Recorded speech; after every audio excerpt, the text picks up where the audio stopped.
अस्सलाम वालेकुम साथियों, उम्मीद करती हूँ आप लोग बिल्कुल ठीक होंगे, मज़े में होंगे। आज की वीडियो में हम बात करेंगे कि हमारा जो रोमांटिक और जज़्बाती सा पाइसेस है, उसकी हमारे फन लविंग और एडवेंचरस सेजिटेरियस जो है, उसके साथ कैसी कंपैटिबिलिटी है। इस वीडियो में हम डिस्कस करेंगे कि उनका कम्युनिकेशन कैसा होता है, उनकी इमोशनल कंपैटिबिलिटी कैसी होती है, उनकी लव लाइफ कैसी गुजरती है और आखिर में हम कंक्लूजन निकालेंगे कि ये हँसी-खुशी बड़ी आसानी से ज़िंदगी बसर करेगा ये वाला कपल या इनकी लाइफ में बहुत सारे चैलेंजेस आ सकते हैं। राइट, तो वीडियो स्टार्ट करने से पहले मैं आपसे कहूंगी कि आपके जितने भी पाइसेस और सेजिटेरियन फ्रेंड्स हैं उनको ये वीडियो जरूर फॉरवर्ड कीजिए, वो इसको बहुत एंजॉय करेंगे। राइट, तो स्टार्ट करते हैं। एक तरफ हमारा फन लविंग आवारागर्द आजाद मंश हॉल में रहने वाला सेजिटेरियस है और उसके साथ हमारा बहुत ज़्यादा ड्रीमी ख्वाबों की दुनिया में रहने वाला थोड़ा सा सूफी मंश सॉफ्ट हार्टेड पाइसेस है। इनका कम्युनिकेशन कैसा होता है? जब हम कम्युनिकेशन की बात करते हैं तो आगाज़ में इनका कम्युनिकेशन बड़ा ज़बरदस्त होता है। इनको बिल्कुल ऐसे लगता है जैसे सोलमेट मिल गया है, ये वाली फीलिंग आती है। दोनों बहुत लंबी चौड़ी बातें करते हैं, एक दूसरे के साथ ड्रीम्स के बारे में बात करते हैं, एक दूसरे के साथ डिफरेंट टारगेट्स के बारे में बात करते हैं। जो पाइसेस है उसको ये चीज़ें बहुत सेटिस्फाई करती हैं। अपने ड्रीम्स के बारे में बात करना, अपनी फैंटेसीज के बारे में बात करना, उनको कैसे हकीकत में लाया जा सकता है उनके बारे में बात करना। और जो हमारा सेजिटेरियन है ना, वो हॉल में रहता है, वो उस वक़्त बिल्कुल उस लम्हे में जीता है और बहुत ज़बरदस्त गुफ्तगू करता है, जो कि उसकी एक बहुत अच्छी क्वालिटी है। ये चीज़ जो है ना, वो पाइसेस को सही ख्वाबों की दुनिया में ले जाती है और बहुत ज़बरदस्त मज़ा देती है कि इतनी अच्छी गुफ्तगू, जो बात कही जाती है उस पर रिस्पॉन्स बड़ा ज़बरदस्त आता है और इंटेंस आता है।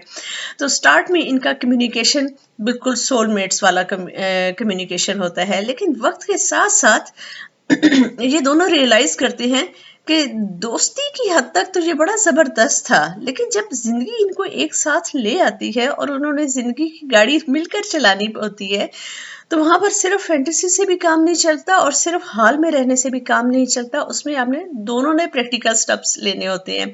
वहां पे फिर इनकी कम्युनिकेशन जो है ना, वो डिसबैलेंस होती है। दोनों एक दूसरे को फिर सपोर्ट नहीं कर रहे होते कम्युनिकेशन के लिहाज से। उसमें फिर गिले शिकवों वाली बात आना शुरू हो जाती है। तो शुरू में ये वो वाले कपल होते हैं जो कहते हैं कि हमारी दोस्ती शादी से पहले बहुत अच्छी थी, बाद में पता नहीं क्या हो गया। ओके, तो अब हम बात करते हैं इनकी इमोशनल कॉम्पेटिबिलिटी के बारे में। तो ये इन दोनों को ये चीज बहुत पसंद है, how to love without limits. ये जो हमारा सेजिटेरियस है वो बहुत ज़्यादा ब्लंट है, बहुत इम्पल्सिव है और बहुत टूट कर प्यार करने वाला है। जो रोमांटिक होता है। और जो हमारा पाइसेस है उसको वो बहुत ज़्यादा ड्रीम्स में रहने वाला और फैंटेसीज में रहने वाला और बहुत सॉफ्ट हार्टेड और हर फीलिंग को बहुत इंटेंसली फील करने वाला। तो जज्बाती तौर पर लेकिन ये एक दूसरे से मुख्तलिफ है। जज्बाती तौर पे जो सेजिटेरियस है वो जज्बाती तौर पे ना वाइल्ड तो है, लेकिन वो गहराई नहीं है जो जज्बात में और एहसासात में होती है। आप ये समझिए कि उसके अंदर डिज़ायर बहुत होती है, लेकिन वो डिज़ायर जो है ना, वो ज़्यादातर फिजिकल इंटीमेसी के लिए होती है। उसमें वो अफेक्शन का आंसर थोड़ा सा कम पाया जाता है, बल्कि काफ़ी कम पाया जाता है। मैं इसलिए कह रही हूँ कि मेरे सेजिटेरियस फ्रेंड्स नाराज़ हो जाएंगे।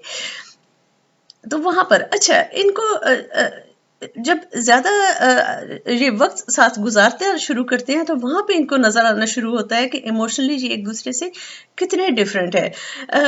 जो सेजिटेरियस है उसको बंधना पसंद नहीं है, उसको पाबंदियां पसंद नहीं है, उसको डिमांड्स पसंद नहीं है।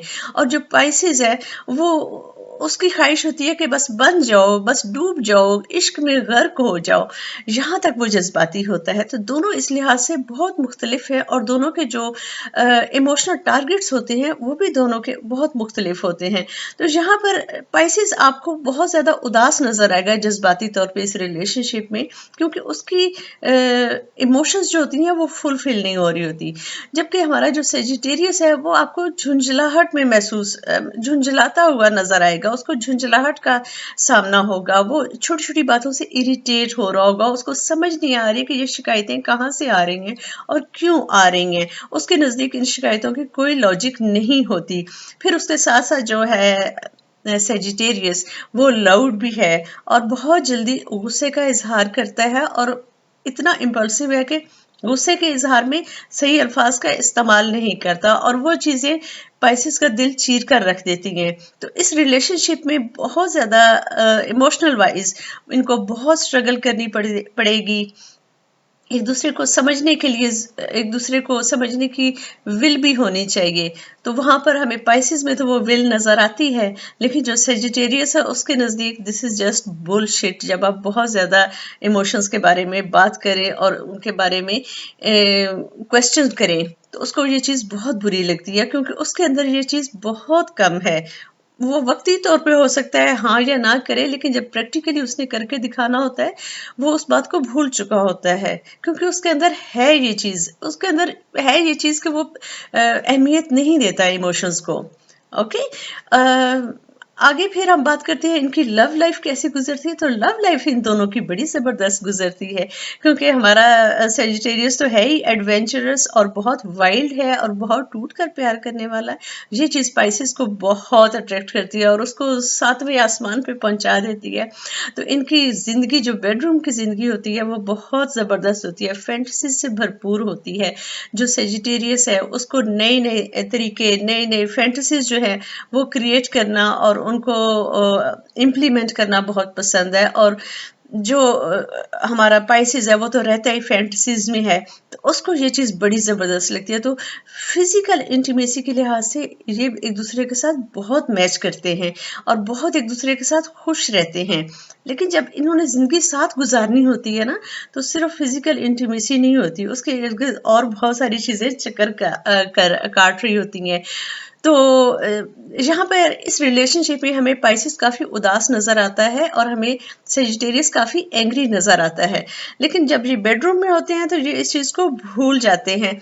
लेकिन जो ही पाइसेस जो है वो अपनी इमोशंस का इजहार करना शुरू करता है या वो समझता है कि ये वो ख़ास लम्हे है जहाँ पर वो अपनी इमोशंस को खुलकर बयान कर सके, तो फिजिकल इमोशंस से हटकर जिस इमोशंस की भी वो बात करता है सेजिटेरियस उसको कंसिडर नहीं कर रहा होता। उन लम्हात में सेजिटेरियस का फोकस सिर्फ और सिर्फ फिजिकल इंटीमेसी पर होता है। तो दोस्तों, अब हम बात करते हैं कंक्लूजन की। तो इस कपल को बहुत स्ट्रगल करनी पड़ती है। इस कपल को के लिए कम्युनिकेशन बहुत इम्पोर्टेंट है और कम्युनिकेशन में दोनों को रियलिस्टिक होना पड़ेगा। जो हमारा सेजिटेरियस है उसको दूसरों के और अपने जज्बात को समझने की ज़रूरत है, और जो हमारा पाइसेस है उसको थोड़ा हकीकत में आना पड़ेगा। इतनी फैंटेसीज और इतनी जो होती है ना फेरी फेरी टेल लाइफ प्रैक्टिकली वैसी होती नहीं है, तो उसको थोड़ा हकीकत में आना होगा और उसको भी अपने सेजिटेरियन पार्टनर जो है उसके मिजाज को समझना होगा।